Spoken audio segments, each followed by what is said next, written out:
Eerily haunting true stories about remote abandoned locations rich in history. Come with us in our travels from state to state, if you dare. Be the last time anybody sees us alive. I don't know where she has us, but we're gonna get something killed. Hello? Gina, there is a beehive over there. Do you see that in the hole? Buckle up, Buttercup. Welcome to 50 States of Madness.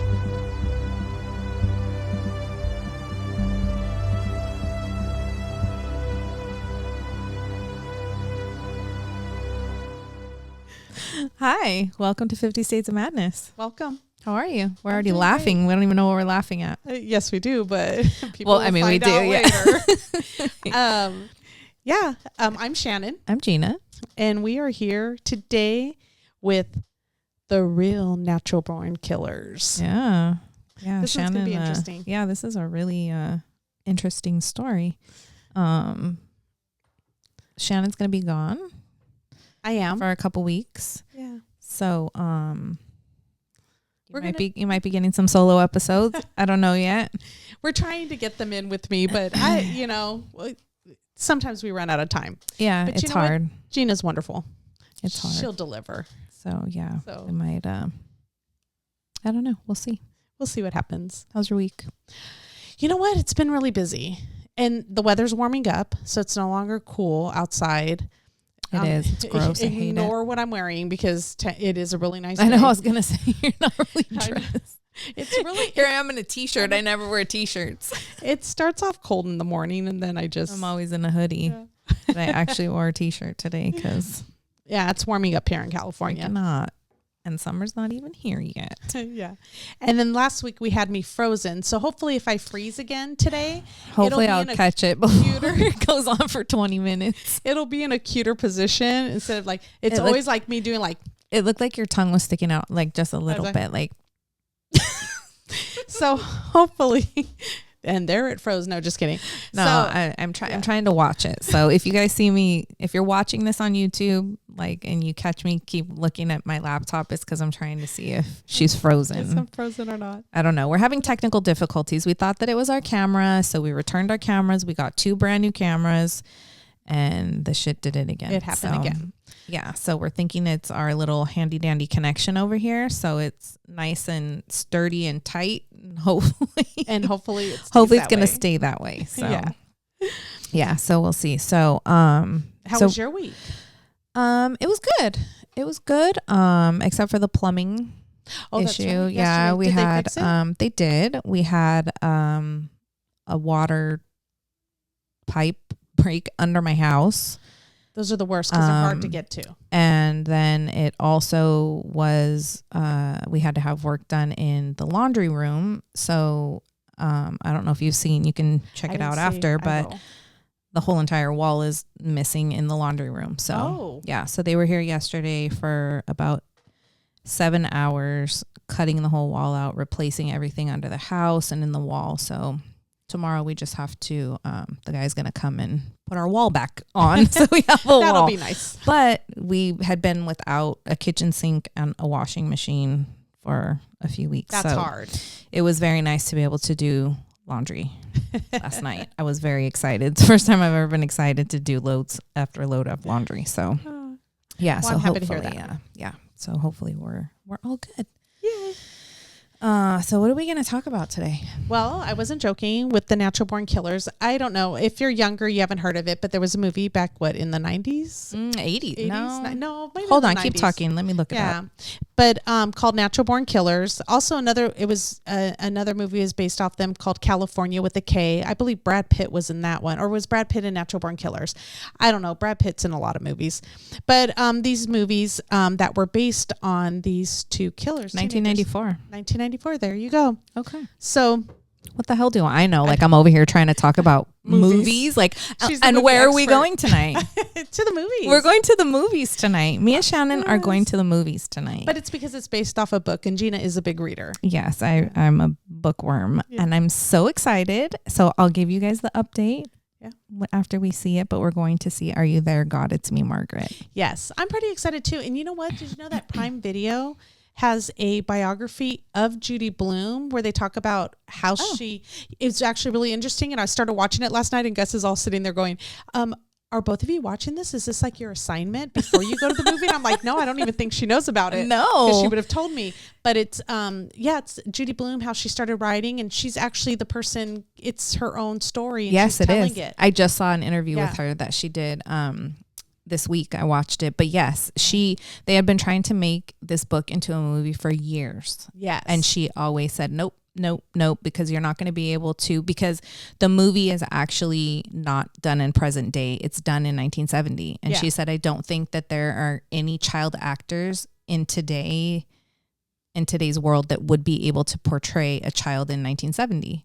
And so she said that she found some girls, and she's really happy with the way it turned out.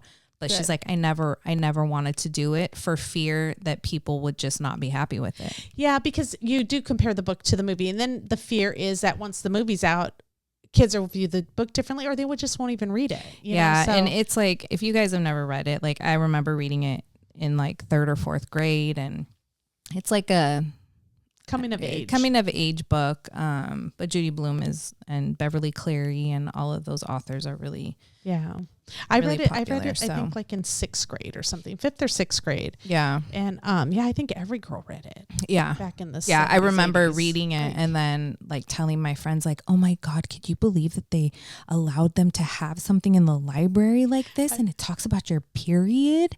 I remember thinking that. That's where we must increase our bust. It's from if you've ever heard it, it's Are You There, God? It's Me, Margaret. Mm-hmm. Judy Blume. Yeah, so I'm very excited to see that tonight. Miss non-movie watcher over here is excited to go to the movies for once. So yeah. So we are going to talk about Charles Starkweather and Carol Ann Fugate. Carol Ann Fugate. I wanted to make her Italian and call her Fugate. She's a mobster.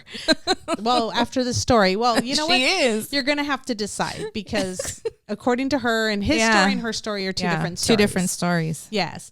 But Charles Starkweather was a spree killer who had victims in both Nebraska and Wyoming from December 1957 to January 1958 when he was only 19 years old. His partner was his 14-year-old girlfriend, Carol Ann Fugate. Man, 14 years old. She was a baby. Dang. Yeah. And when you start hearing the story, you have to decide whether or not she's telling the truth, he's telling the truth, but on what really happened. But even him, though. 19's a baby. Like, I can't even see my 21-year-old carrying. Oh, like, it's doing just something crazy. Like this. Yeah. It's just insane.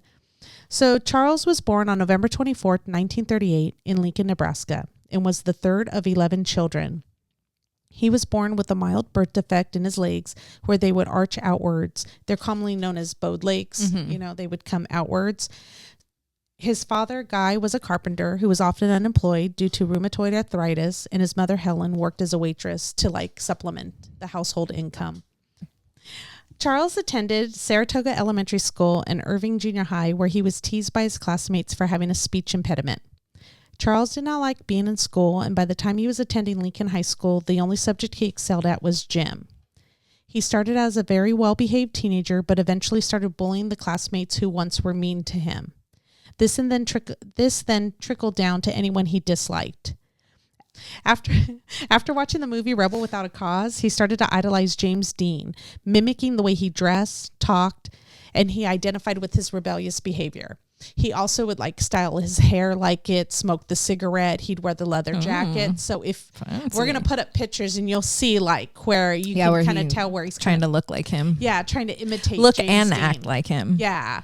But that's not how James Dean really acted in real life. So, maybe a little bit rebellious. Yeah. But yeah.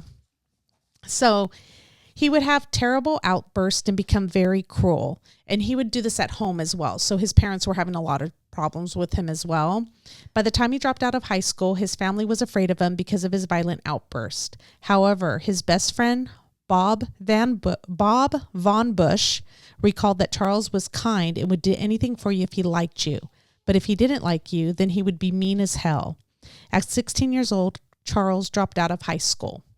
Wow. So he was a little bit troubled teenager. Sounds like it. Yeah. Just a little bit. Just a little bit. You know, just those little bitty violent outbursts. Not gonna go to school anymore. Yeah. So I told my mom that I'm not gonna go to school anymore. But you know what? It was a different time back then too, because I bet you if he said I'm gonna go get a job and I'm gonna work, it might have helped out the household. If you know, probably like so true. Go ahead. Yeah. So it was a different time. So Carol Ann Fugate was born on July 30th, 1943, and lived with her mother, Velda Bartlett, and stepfather, Marion Bartlett, in Lincoln, Nebraska. She met Charles when he was 18 years old, and she was only 13 years old. Wow. Through his best friend, Bob, who we just mentioned, Bob Von Bush. Bob Van Bush was dating Carol's older sister, Barbara. Okay. So that's how they all kind of knew each other. Yeah. Charles started working at the Western Union newspaper warehouse as a truck unloader. So he would work in the warehouse. The docks. Yeah. But he got that job on purpose because it was down the street from Carol's, not high school, junior high. Junior high school. Her junior high school. She's 13 years old, guys. Remember that. Her junior high school, so he can visit her every day.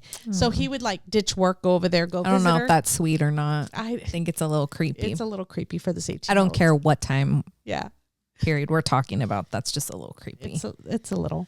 So he would ditch work sometimes, go over there. He was madly in love. They were like this huge love story. Madly in love at 13. Kind of like oh man. Our little Bonnie and Clyde stories or something. And so his employer recalls him being a very poor worker and would have to be told 2 or 3 times to do something. They referred to him as the dumbest man we know. Oh wow. I died. Wow.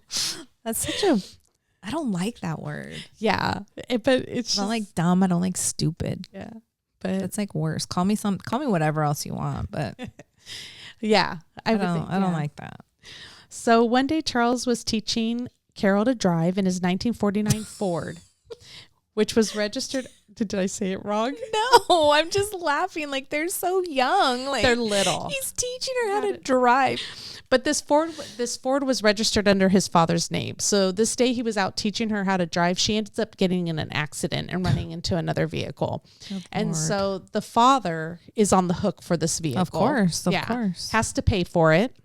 So the dad gets mad. He's tired of his son's shenanigans, so he kicks him out of the house. And that's the word that they used back then, shenanigans. Shenanigans. I still use that word. Yeah, the shenanigans. Yeah, I like shenanigans. I like bamboozled. I like those words. So he just got tired of his son's reckless behavior. And he was just like, I'm done. I'm having to pay for this. You guys are out, doing stupid stuff. Yeah. I'm just that's it. So Charles ends up quicking. He does. He ends up quicking. What most men those age do, they end up quicking. So Charles quit. It just gets worse. Every episode, I think it just gets worse and worse. No, you were good on the last one. I was. The Whaley House, you were good. I'm telling you, when it has to do with history, I was just telling Shannon, when it has to do with history, she's like, I hate listening to myself. I hate this. I hate that. And I'm like, no. If you listen to an episode where we're talking about the history of something, like she just bangs it out like nothing. I love history. You give her like something true crime and she... I'm all over the place. People are quicking. I'm actually into I like listening to them, I'm binge listening to Crime Junkie right now. Like I just love listening to true crime episodes, but to give doesn't you like to make the facts about them. Well, especially if we're talking about something gross. Yeah. That's all you. That's so something gross. I'll hand that over to you. Like blood, gore, slitting of heads, decapitation, things like that. That's all on you. Okay. That's why I give the history, the background of these things, and you notice she gives you the actual crime. So afterwards, he quits his job at the newspaper warehouse and begins working as a garbage collector, using the route to plan bank robberies that he actually never carried out. He just thought of them, as he's driving, how he can carry them out. But this is when he came up with his own personal philosophy. And if you look him up, it's actually little quote by him. Dead people are all on the same level. So it sounds like he had an issue with people of wealth and of a lot of means, because he did come from poverty. Of course, yeah. Yeah, his parents were hard workers, but yet, they had what was it, 11 of them? Mm-hmm. So yeah, that's it's hard. Even back then, that's a lot of mouths to feed. Yeah, that's a lot. Yeah. So on November 30th, 1957, when Charles was just 19 years old, he went into a gas station to try and buy a stuffed dog for his girlfriend on credit.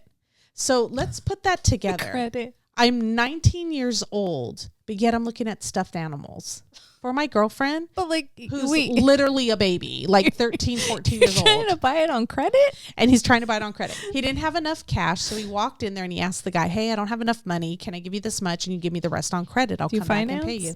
Can I finance a stuffed animal? I think back then, they used to have tabs at like everywhere. the mercantile. Everywhere.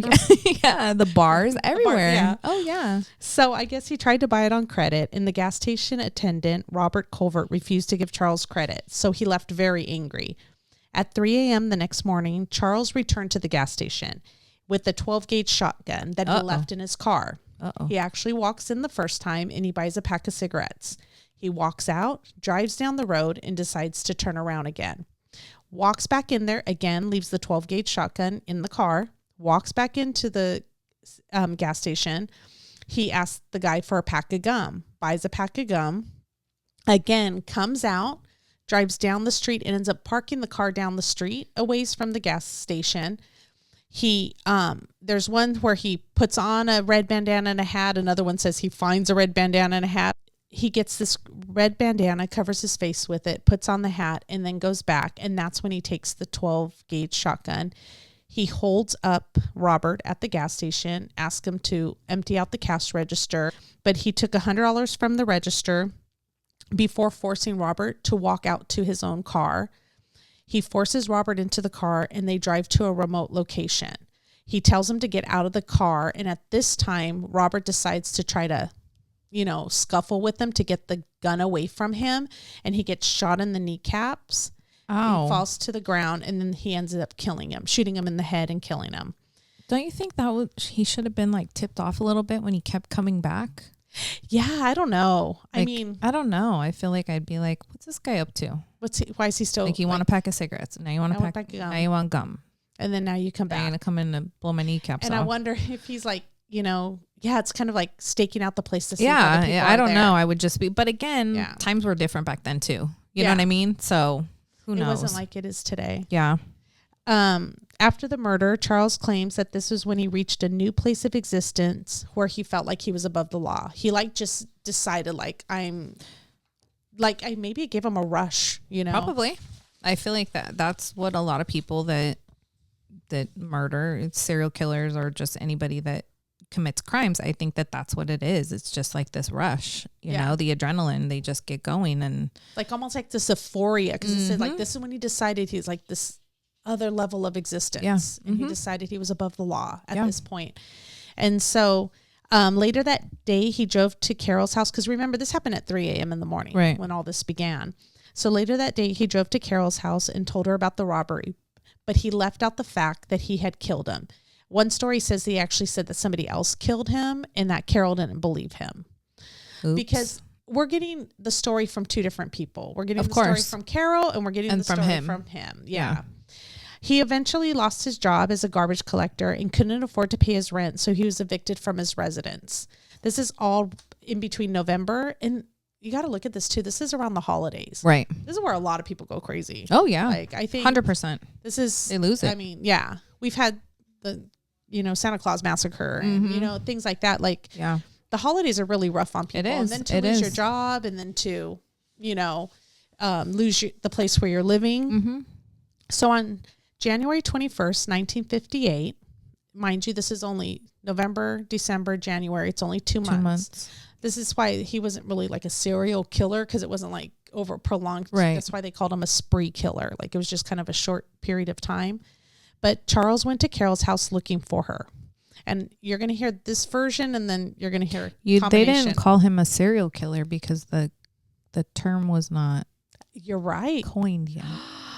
We did learn that. Yes, we did. A couple episodes ago. That's right. So he's a spree killer. He's a spree killer because technically he is a serial killer. Yeah, he killed multiple people. Yeah, he's a serial killer. You're right.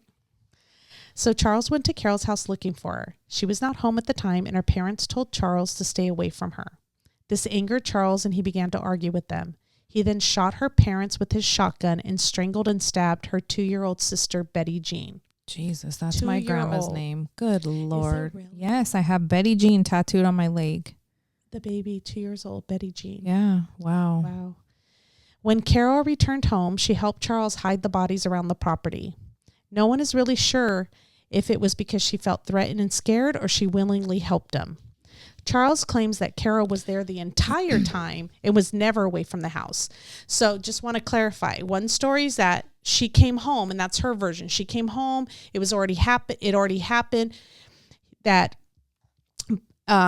she claims that he met her at the door when she came home. He pointed the shotgun at her and told her that her family was safe. They were being held hostage. And if she did everything he told her, they would remain safe.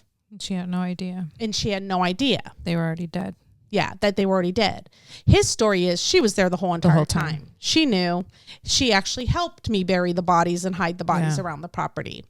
So just, to keep that in mind. He taped a sign on the family's door written by Carol that read, "Stay away, everybody is sick with the flu." A little hyphen, Velda Bartlett. And I'm just reading it like that because it's not, away isn't one word. It's stay away. We're going to have to put up how it was spelled. Yeah. Yeah. So after 6 days, the grandmother became suspicious and called the Lincoln Police Department because they would come to the house and there was this note and they would say, everybody's sick, stay away, So they weren't letting anybody in. So the grandmother became suspicious. By the time they went to the house, Charles and Carol had already fled, and the police searched the property and found the bodies. I'd like to think that she had no clue, but who knows? Because I feel like, but I feel like she's at like the age where you want to be cool. You want to, like, if this is your boyfriend, like, I don't know. They're so impressionable at that age, and kids are just, I don't know. Yeah. And she's madly in love. Of course she is. She's 13. She knows what love is. Come on. And she's didn't we listening to all? him. I don't know. Yeah, but thought I did. Charles and Carol fled to Bennett, Nebraska, to a family friend's house of Charles. The farmhouse belonged to 70-year-old August Meyer. In desperate need of money and supplies, Charles shot August in the head and killed him. Wow. Okay. Yeah, I know. It's so sad. Good Lord. And it was a family friend. Like, seriously? Yeah. I don't know. Man. Okay. While fleeing the area, Charles ran the car into the mud and they had to stop and abandon it. 2 teenagers, Robert Jensen and Carol King, stopped to help the couple after they were hitchhiking. After they got into the car, they forced the teens to drive them to an abandoned storm shelter. There, they killed them. Charles admitted to killing Robert Jensen, but claimed that Carol shot and killed Carol King. The next day, the abandoned car and the bodies of the 2 teens and August were found by the authorities. Man, they're really on a spree. Yeah, but as you can see, like, the authorities are after them. They know. They know what's happening here, so they're not too far behind. Charles and Carol then fled back to Lincoln, Nebraska in Jensen's car to a wealthy part of the city. They broke into the home of industrialist C. Lauer, but only his wife, Clara Ward, and their maid, Lillian Fensel, were home. He first killed the 2 dogs by breaking their necks so they would not alert the Wards, and forced Lillian Fensel to cook them breakfast. Yes. Wow. Like, that's like it's weird because one it's story. It's very common in, like, when people, like, break into.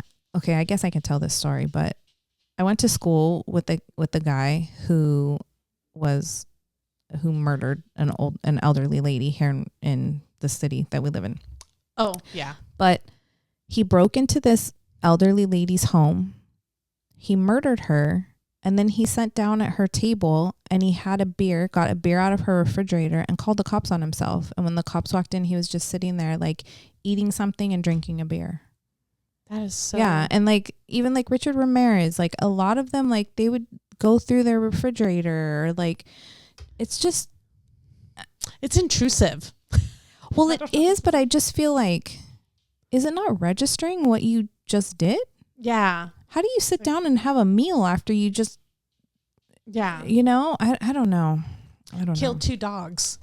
Yeah. Like, you killed 2 dogs and you're which in planning on my killing world them. is worse than killing a human. Yeah. So. You're like, So then they stabbed Lillian multiple times to death. Charles claims it was Carol who inflicted the fatal stab wounds. Afterwards, Charles threw a knife at Clara Ward, but he claims that it was Carol who stabbed Clara multiple times to death. Later that evening, C. Lauer returned home and was shot to death. Charles and Carol stole his car, a 1956 black Packard, valuable jewelry from the home, and fled to Nebraska. There was an all-out manhunt for the 2 fugitives. Police were going door to door. The Nebraska National Guard was called in, and the Lincoln police were being criticized for not being able to capture the 2 teenagers. Needing another car because of the high-profile manhunt, the couple spotted a traveling salesman, Merrill Collison, sleeping in his Buick on the side of the road outside of Douglas, Wyoming. After Merrill was awoken, he was shot at by Charles, but his gun jammed. According to him, it was Carol who did the fatal shot to Merrill. He's just blaming it all on Carol. he did. Man. He said that she was the most trigger-happy person he had ever met. Wow. The Buick had a push-pedal system that Charles was not familiar with, and the car stalled. When another motorist pulled over to try to help, Charles threatened him with his shotgun. An altercation between the 2 began when Deputy Sheriff William Romer came upon the scene. When the deputy arrived, Carol ran to the officer screaming, "That's Starkweather. He's going to kill me." Charles took off in the Packard, driving up to 100 miles per hour. A bullet shattered the windshield and shattered glass cut Charles. He stopped the car immediately and surrendered. Both teenagers were captured in Douglas. It's funny, too, because they describe him like they're like this boy who was running around committing all these crimes. The minute glass shatters and he pulls the car over, and they said he was like some kind of little bitch. Like, basically, like, now I gotta go. Now I gotta run. Like, I'm out of here. You know, no, but like he was scared. He was scared all of a sudden, you know, because he got hurt. You know. Well, yeah, because now it's coming back at him. Yeah, but I liked like. Right at that point when she sees the officers, she goes running to them. I don't know. To me, that says a lot because I'm like, if I was out there blasting all these people, you think I'm going to go running like that? Yeah, I just want to say, like, you know, at 14 years old, do you really have that thought like, oh, I'm going to frame him? I really think she was in fear for her life. Oh, yeah. So who knows? Yeah, you know, she just went running to the officer like, you know, it's him. He's going to kill me. Yeah. So. And I didn't think that a Packard went up to 100 miles an hour. Thank you. I don't know. I'm thinking like Leave It to Beaver style over here where they're just plugging down the street. I don't know. Yeah. So Charles first claimed that Carol was his captive, but then changed his story and said that she was a willing participant in this whole thing. Carol has always maintained her innocence. She said that she was unaware the entire time that her family was already dead. However, the judge did not believe that Carol was being held hostage, claiming that she had plenty of opportunities to escape. Charles ended up receiving the death penalty and was executed by the electric chair on June 25th, 1959. Carol was sentenced to life in prison on November 21st, 1958. However, in 1973, the Nebraska Board of Pardons commuted Fugate's sentence to 30 to 50 years, making her eligible for parole. Interesting. Yeah. After 18 years in prison, she was paroled on June 20th, 1976. Which I think she was 14 years old. We got to remember, she was only 14 years old. Yes, and I don't believe that she and was for the involved judge in this. To be like, I really don't. And if she did, like, she did admit to holding a gun at the 2 teenagers that they had Of course. killed, but he was there, but she never shot them. Right. So she lived for a time in the Lansing, Michigan area after being paroled. Following her release, Fugate worked as a janitorial assistant and a nanny. She has since retired. In 2007, she married Frederick Clare, a machinist who also worked as a weather observer for the National Weather Service. Fugate was seriously injured on August 5th, 2013 in a single vehicle accident near Tikenshaw, Michigan. Her husband, who was driving their sport utility vehicle, when it went off the road and overturned, and he died at the scene. Yeah. How awful.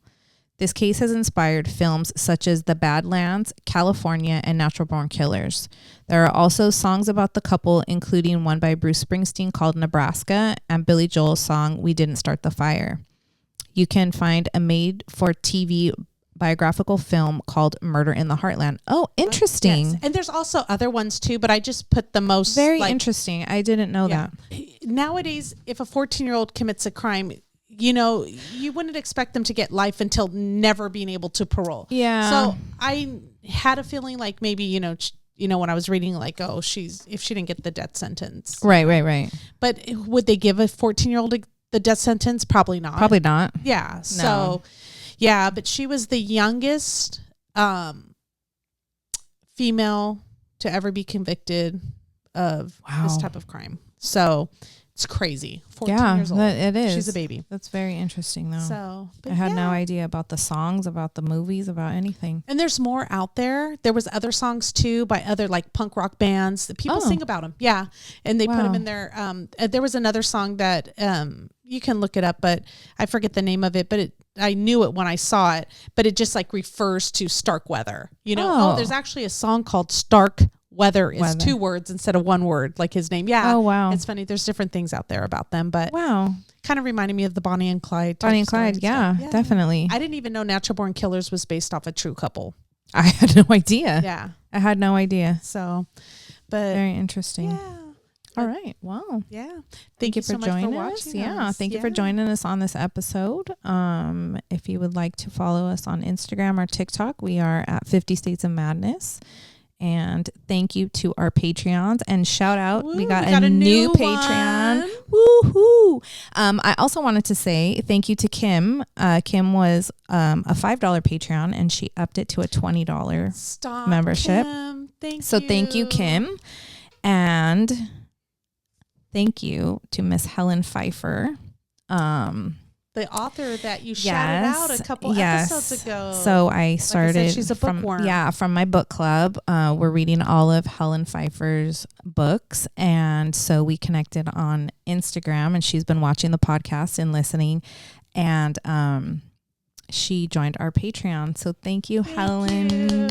You're wonderful. Yes. So if you would like to support our Patreon, we are at patreon.com/50 States of Madness. Absolutely. And we will be back next week with, I don't know, maybe me by myself, maybe just Shannon, maybe just me and him. I don't know. We'll see. Maybe we might have a few surprises in store for you. I don't know what you're going to get, to be honest. It's up in the air. But just, buckle up, Buttercup, because you never know what we're going to come at you with. Thank you so much.